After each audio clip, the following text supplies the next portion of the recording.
usual, Part and the clock read 10 p.m. 3. Part 3, I meant.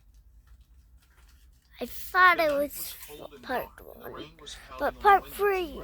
Creating a gloomy atmosphere.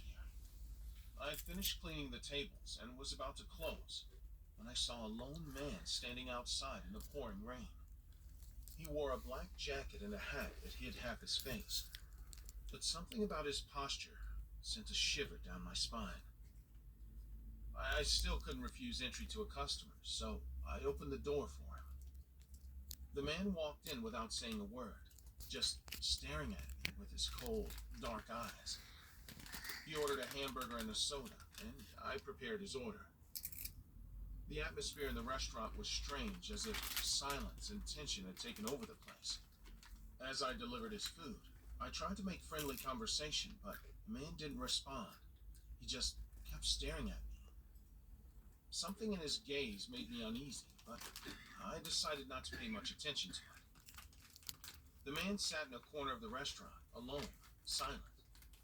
I continued with my usual tasks, but I couldn't help but feel watched.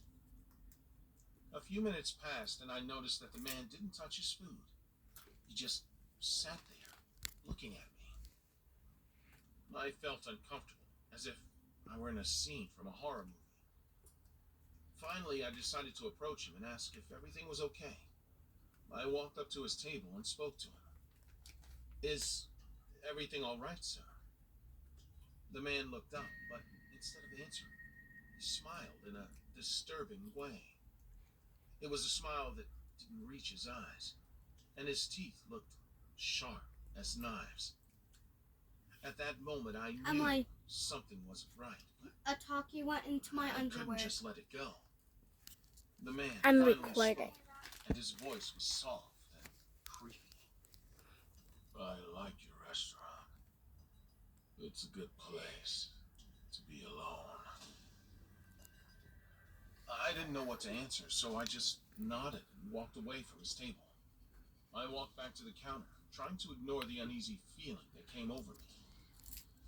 The night was slowly progressing, and the man was still sitting in his corner, not touching his food.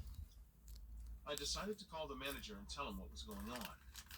The call was mysteriously cut off before I could say a word. I felt like I was trapped in a silent nightmare. I decided to take a break and headed for the bathroom.